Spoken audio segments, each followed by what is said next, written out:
Man, it wouldn't have been so hard for Doss if he had his Spider-Man powers. If he still, Andrew Garfield still had all those Spider-Man powers, he would have been perfect. He would have just Whatever. saved everybody faster. He probably would have saved everybody. We are talking about a real guy, not just like an action hero. Yeah, I know. I'm just joking about Spider-Man. But we just got back from seeing Hacksaw Ridge.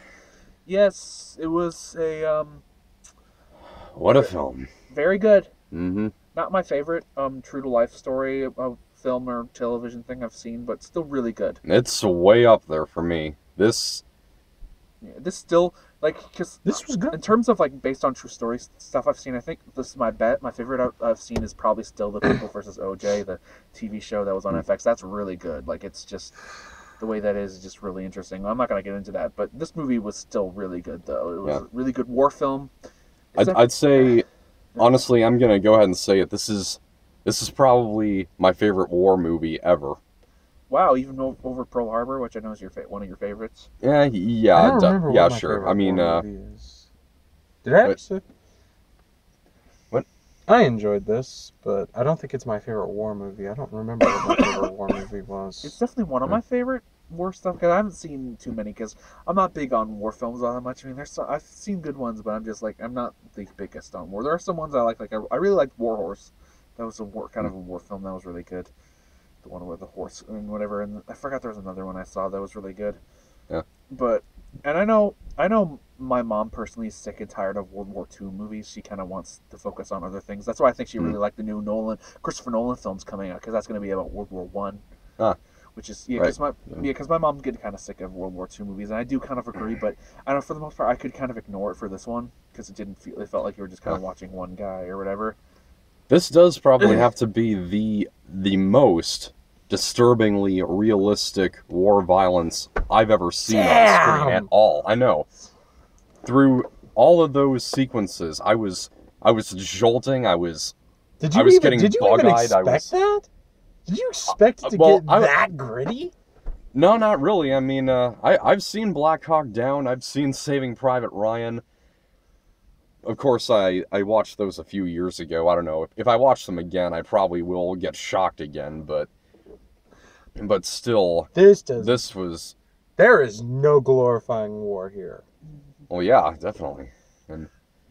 And I love... One of my favorite moments in this film is when they've just arrived and they see who they're replacing, and the guys coming back, they are shaken.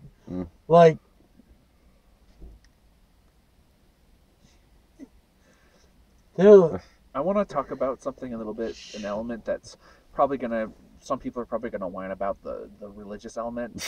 That did not bug me whatsoever. I know, because it was part of the guy. The guy in real life was really religious, so that's they were trying to be true to the character, really. And and even at the time, there's all the other people. I mean, I know a lot of the other soldiers were religious too, but that's because during that time, religion was a really big thing. So it's just being more. For me, I just thought it was trying to be accurate more than just trying to preach to you or something. Yeah, I know. there are going to be a few people out there who just whine and complain just because. There's people who complain about the Conjuring movies. Oh my God! They said God in this movie. Yeah, I know, because there's people who were like, oh, the Conjuring movies. Those movies are religious propaganda. They're trying to prove that you should make a family. Blah blah. It's So anyone can find anything. In our video for I'm Not Ashamed, I said if you say this movie's propaganda, you don't know the meaning of the word. If someone says this movie is propaganda, they overuse the word the way that a teenager overuses the word like. Yeah. Well, when you said that about I'm Not Ashamed, I think you jumped the gun a bit, because I guess maybe there were some propaganda elements that we missed. Maybe, I don't know. I haven't. Well, there was one review that was saying that it was propaganda against evolution just because Eric was wearing a T-shirt that said "natural selection," because that's entirely factual. Yeah. But this movie, I'm Not Ashamed, I felt was trying to be more of a good story than just a propaganda film. There were just times where it feels like it got bogged down by studio intervention. I'm pretty sure with this movie, if they tried to make I'm Not Ashamed, they would a propaganda film. Because I'm pretty sure they wanted it to be. They probably would have got sued up the rear. Actually, so many lawsuits. Actually, they're the ones doing the suing right now because they're about to sue Google for anti-Christian bias. And I know I talked about that in the video. Anyway, back to this movie. I need to know more about this, but later. This does not need to just mention religion in every single scene. It doesn't need Sean Astin to just keep reminding the audience, this is what happens when God shows up. Because that was what happens in Woodlawn. And yeah, Woodlawn was terrible. All it does in this movie, it just gives you the guy's backstory and then just makes it clear that he has a very close relationship with Jesus and he's just living by his conscience. And they just leave it at that. I like this guy. Sorry. I mean, whenever I hear close relationship with Jesus, just think of like them being buddies or something. Hey, Jesus! They go to Jesus' barbecue. He's just like with a little apron. I'm sorry, saying that just makes me think of that. Hey, buddy! Jesus, man. Just flipping burgers. They're wearing Buddy Christ shirts. No, like an apron that says, like, kiss the cook or something. I don't know. I don't know if, that's the only line I know. I don't know, maybe if Jesus was around with that kind of person, he might have, well, I don't know. He's definitely more dignified than that, but, probably, who knows? I mean, the only way, all we have are, like, third, fourth-hand accounts. It's like the telephone game. Well, we've also got the eyewitness accounts in the Bible. You gotta read stuff from James Warner Wallace. He did okay. We'll talk about that. We'll talk about that later. I felt, like I said, I felt that this it was just more about trying to be true to the character and the people, the time, more than it was trying to be, oh, Jesus is great and Jews suck. Sorry for saying the J word. I meant just that, but that's what an actual, like, Christian person who was against the Jewish faith would say. Because I mean, like, I've never actually seen, this is actually the only Mel Gibson movie I've actually seen. I've not seen Braveheart yet. I'm planning to see it. I have no interest in Passion or Apocalypto. They're not, I'm not that interested in those. Well, why not? Well, for Apocalypto, I don't know, it just doesn't interest me. I don't know, I don't, okay, well, the whole, especially what I've heard about the ending. And then Passion of the Christ, I just don't really care about Jesus, like, getting beaten and stuff. That's not interesting to me. I'll talk about. I don't want to talk about it here, but I'm just saying I'm just not interested. But I do want to see Braveheart, though. Eventually, I will eventually will get around to seeing that, because I think it's on Netflix right now. I think, but if it's not, I can always just get the DVD thing or whatever. But well, welcome back to directions for Mel Gibson. I'm really looking forward to see him directing more movies, because I mean the 4 that I've seen, I think they might have been the only 4. I think they're all excellent. Which ones? There's 4? Braveheart, Passion, Apocalypto, and this. Yeah. You saw Apocalypto? Yeah, I did see Apocalypto, yeah. Yeah. Well, this is definitely, since I haven't seen his other films, this is definitely my best film I've seen from him. So. Andrew Garfield was amazing in this film. Oh, yeah. Everyone was great. Vince Vaughn, he gives the performance of his career here. Though I heard he's really good on True Detective Season 2. I heard that's, like, everyone's like, oh, God, you have to see him in True Detective Season 2. Yeah. I mean, in this, he's a drill sergeant. Keeps his mouth closed. He doesn't just go like from the cell. Yeah. He doesn't keep his mouth open. He's not quite as verbally harsh as like Arlie Ermy, but man, you can't help but cringe and laugh at the same time, where he's making fun of the guy who might be part Indian. That bit. Then you gotta love Desmond in those scenes where he can't help but just crack a smile and not let any of his insults get to him. Vince Vaughn was having the time of his life. Sam Worthington was pretty good too. He's been kind of absent mostly. I mean, who was he? He was the. He was what's his captain? name? Captain Glover. I think that was like Mel Gibson doing Aussie Pride, because there's like Trissa Palmer's Australian, so is Sam Worthington. So it's like Aussie Pride. Yeah. They did shoot scenes in Australia in this movie. So they're using just like, you're in Australia, you're in this movie. You're Australian, you're in this movie. By the way, the actor you were wondering about, Luke Bracey, all that I know that he's from the Point Break remake and also the Best of Me, in which he passed as a young James Marsden, evidently. Yeah. Even though they look nothing alike, and not only that, they have different eye color. Wow. Nicholas Sparks just wrote a new book. I wonder how long before that becomes a movie. Well, his production company shut down not that long ago, but I imagine there probably will be more, just not in like a very near future, and probably won't have any of his involvement, but anyway, and so Trissa Palmer was also great, and though she was gone, she disappeared. What? Halfway in, that's true. Yeah, that's probably like my one little criticism with this. I kind of would have liked to have seen the two of them get back together at the end, rather than them just. I would have liked to see them Hugo Weaving. Hugo Weaving, yes, yeah. That. Yeah, he was excellent. He just put his all into this film. Mm-hmm.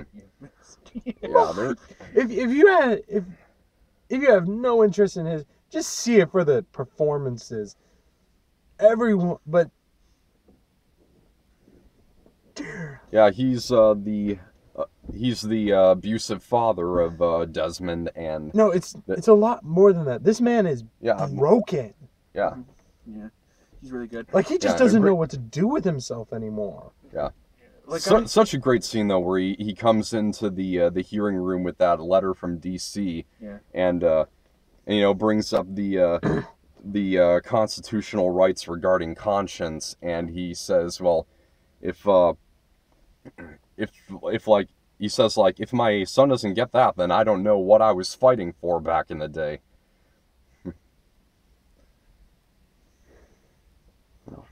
Yeah, but and most wars I don't.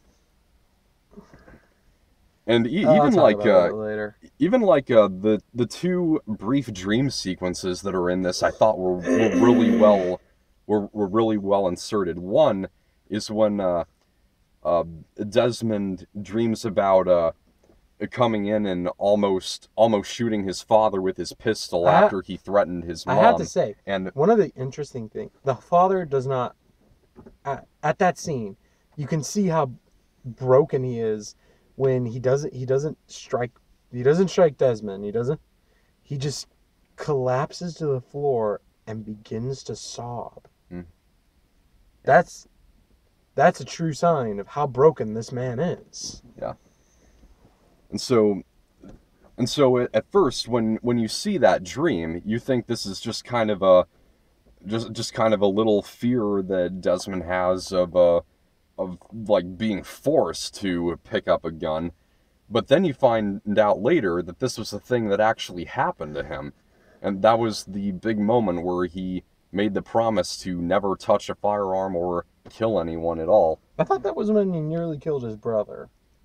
No. That was the gun scene too.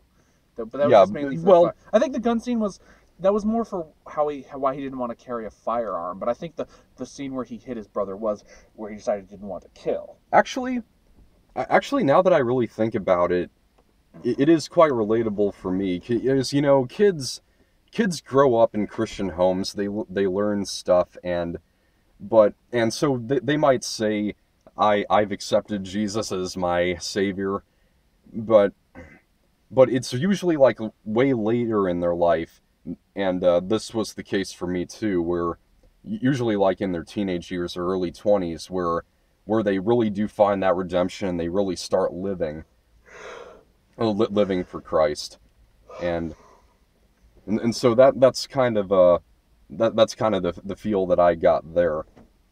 That he just kind of as a kid, he just kind of learned this one thing, and it might have might have had a small impact on him as a child, but it didn't like hold with him through his life until like I think he's in like his early 20s here. And then when he has a similar experience later on, that's when it just really stays with him. And that's what's so great about the faith-based element in this. It shows and doesn't tell. Yeah. Seriously, Christian film distributors, take notes here. So I don't know if this. I still don't think this would convert. I don't know. Most people, it may convert some people, like who are struggling or something like that with what they believe, maybe. But I don't think like someone who's really atheist probably won't be like, oh, okay, thanks, movie, you convinced me. Yeah, but at least you can, at least maybe those kind of people can see the good that can come out of being a Jesus freak. Or, I don't know, but another thing that well, they'll still, because they can still go. You don't have to be. You don't have to believe in Jesus to do good, but or whatever. But at the same time, I hope if someone is like, I hope they do understand that it's really was just part of his character. I mean, really, it's not. They're not. The movie itself isn't trying to preach. I didn't feel it was trying to be preachy or anything. Yeah. I mean, if you want to get that out of the film, go ahead. Yeah. I mean, I definitely feel that get that out of this more than like anything Pureflex does. Or I kind of wonder. He didn't really see any courage in himself. He just put all of his success to God. But you can still pray. And I was going with some. I mean, you can still be good no matter what you believe in. Yeah. Anyway, I was going to say, aside from the religious element, something that maybe even people working in the army right now could take away from this, the fact that Desmond not only saved fellow soldiers, he saved some of the injured Japanese people too. Yeah. Now here's the thing about that. Most of the viewpoints back then most of the negative viewpoints about the enemy was due mostly to propaganda and how it dehumanized them. Yeah, a lot of that. You look at propaganda back then, it was not kind. I actually know a lot of. I think veterans. it is. There's actually a lot of veterans at my school.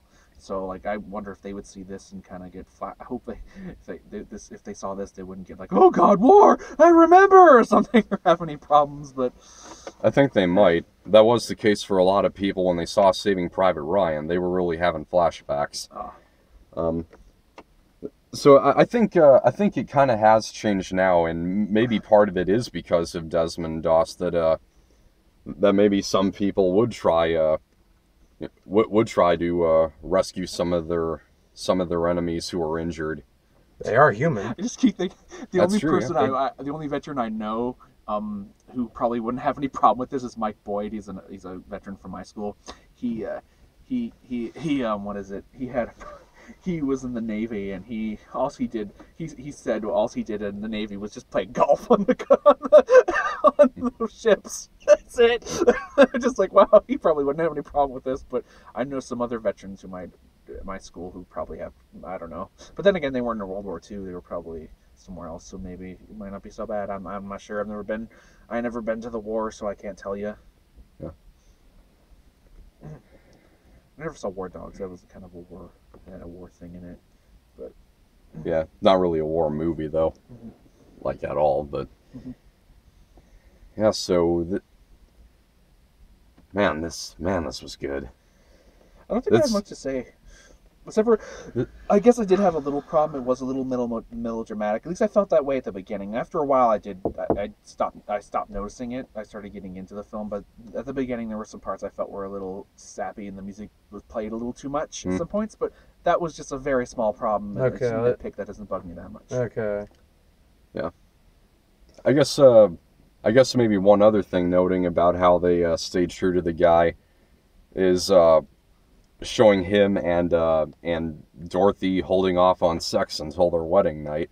Yeah, that's pretty. This was a big studio film, so maybe maybe Mel Gibson kind of had to work against them there. I don't think the studio would have been bugged by that. They don't get like if it's I don't look like we need sex everywhere. Well, they're not sex crazed maniacs. Well, in a lot of romantic dramas, they feel that really helps the movie sell. Yeah, but and that's why it's so common. But then again, this isn't a romantic drama though. It's a war film. I'm pretty sure Mel Gibson didn't have to fight that much. I don't think there's that many. Pretty sure like there's that scene from the Peter Jackson King Kong, where Jack Black is trying to ask about the movie, and this one guy's like, "Will there be boobies?" So just like I don't think there was like anything like that. I don't think it was that bad. But still, the romance that is in this movie is just sweet. That's nice. Yeah, sweet. That's weird. Although his first attempt is you got a better word? His first attempt. It's nice, I guess. I try not to do that. Yeah, well. Slap, yeah. But yeah, good. Yeah, that is the most awkward. But yeah, it was really relatably awkward. Yeah, but then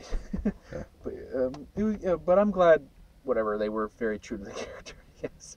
Okay, so like but yeah, the romance I thought was handled well. It wasn't you actually felt like though I did feel it was a little fast. And maybe they didn't give like a crap about it that much. They're like, because I felt like they didn't get to really know each other. Let's get married. I'm like, what the heck? It's like, Jesus, at least get to know each other a little better. I mean, I guess I didn't want it to be too long. But I just felt like it is definitely implied later that they did, because when she comes to see him when he's in jail, and yeah, I don't know. I just felt the way it happened was really fast. Then again, I think courtships were a bit faster back in those times too. That's true. I often do times kind of overlook that when it's like a 1940s movie, which I think is probably a reason I appreciated Pearl Harbor more than most. I don't know. I felt what do people say like the courtship was too fast? That wasn't. Well, not that it was fast, just that it was really corny. But it just kind of. I feel that's what. I just felt like it really set the tone, because it just felt like a 1940s romance. Well, I think mostly because I know why a lot of people hated Pearl Harbor was because they felt it was all about it was supposed to be about Pearl Harbor, but it was more about the romance than it was actually about the event or something like that. That's just what I've heard. Well, some people also say the same thing about Titanic, but that's true. I still felt I still didn't. I'm not the biggest fan of Titanic, but I don't hate it. I think there are interesting parts. When it was originally advertised, Titanic, it was actually advertised as an action film, kind of the way it was like its original advertisement. But then later on, for some reason, they advertised it as like this romantic thing, and that's why. And now everyone has a conception that's a big romance film, but it wasn't. The part with the musicians where all the orchestra people on the ship, gentlemen. And they just start playing. That's probably my favorite moment of Titanic. Mm-hmm. Yeah.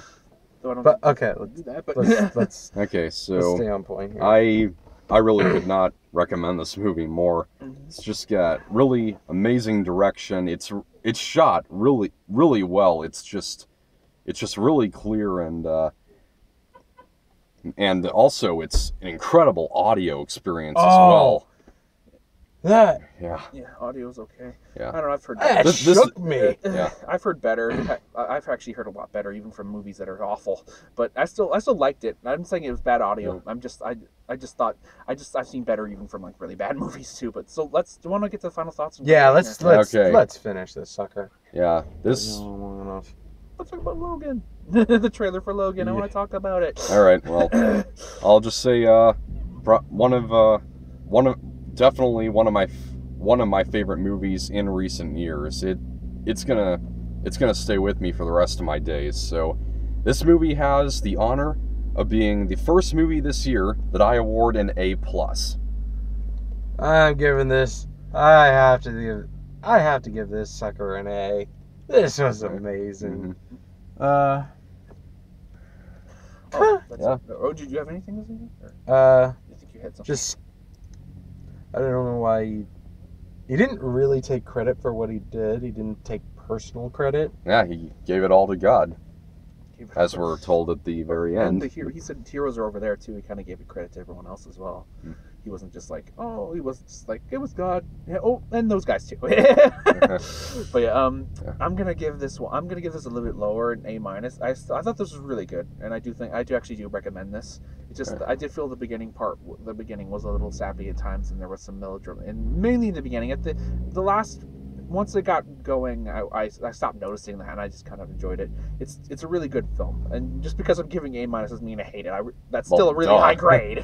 So I don't want anyone going, you hated it, A-, how dare you? A plus, A-. Yeah, so that's an average of an A. We got the whole A group. Yeah. All right, so I think we got 2 trailers to talk about. Yes. Rogue One and Logan. Okay, let's talk about Rogue One first. Rogue One still looks good, though I think they did spoil a little bit of the story too much. This seems to be more how Rogue Squadron was formed. Because I think there's the game Star Wars: The Force Awakens, that kind of shows how that game's basically all about how the rebellion started. I mean, hell, the name of the guy you play as in Star Wars: The Force Awakens is Starkiller, and there's a base called Starkiller Base. But yeah, basically, and I think that game is still considered canon. I think, at least the first one. I don't know about the second one. They probably nope, that game sucks. But I am still kind of disappointed about the decision to put Darth Vader in the marketing, but. Yeah. I like that at least they're really limiting him. They're not having him speak. Yeah, because I can't remember. Of course, they someone. Sorry. There's a thing in Doctor Strange that I actually didn't, or maybe it was some other movie I saw that I didn't see coming. Because I can't remember what movie it was, and they didn't spoil it in the trailer at all, and that made it more interesting. Even in movies with Keeping Up with the Joneses, there's a cameo at the end by Patton Oswalt. And they never showed him in any of the trailers. There wasn't no Patton Oswalt. They never do that in movies like that because they don't give a But in movies like this where it's big, I think they should keep that hidden. And then when Darth Vader shows up, it's whoa, okay, that's cool. I don't know. Even Spider-Man, I was they should have let us seen it in the movie. It would have been way more cooler. Yeah, his reveal would have been way better if we didn't see it coming. They could have. I suppose they could have done something to. Just one little exchange that kind of implies that he's in the movie. Yeah, maybe it would have been fine, but I don't know. But I still feel like they didn't spoil too much, but I still feel they spoiled a little bit. And one of the screenwriters is Tony Gilroy, who I'm kind of I have mixed feelings because I like the Bourne movies that he's written, but he's also written a lot of crap I don't like Michael Gilroy, Michael Clayton, and all this other crap. Not Michael, whatever it's called. The one with George Clooney. With Michael something. I'm still the Ocean's trilogy? No. They're not trilogy. It's just one movie. Michael something. Not Ocean. I have nothing. The only Ocean's movie I don't like is 12, but the rest. No one likes 12. But anyways, let's get on. So yeah, Rogue One is just a month away. So yes, maybe no. Yes. Well, I'm gonna say no. Yes, of course. Yeah.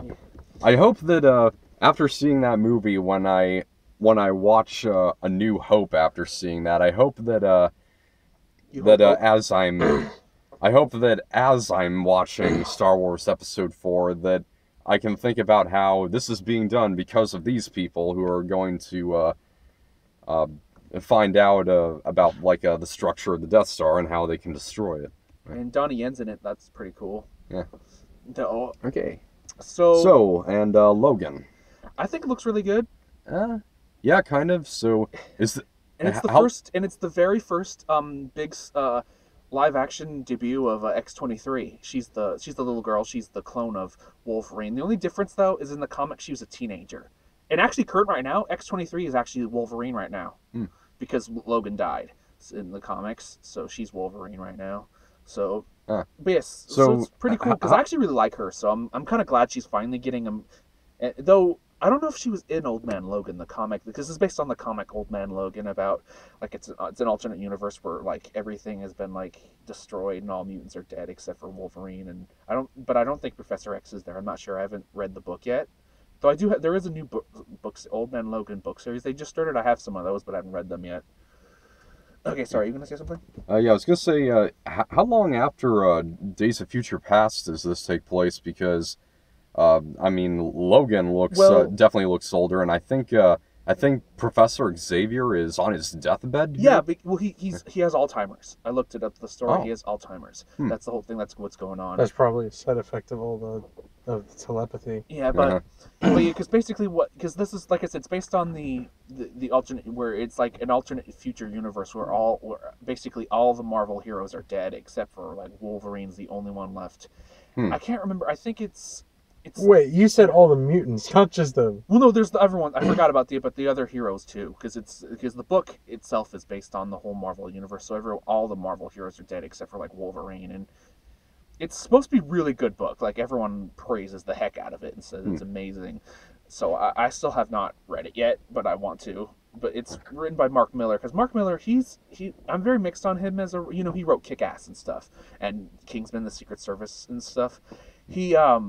I'm very mixed with him. He's written some really good comics, and there's heroes he understands. Like he understands Wolverine very well. Whenever he writes about Wolverine, it's always awesome.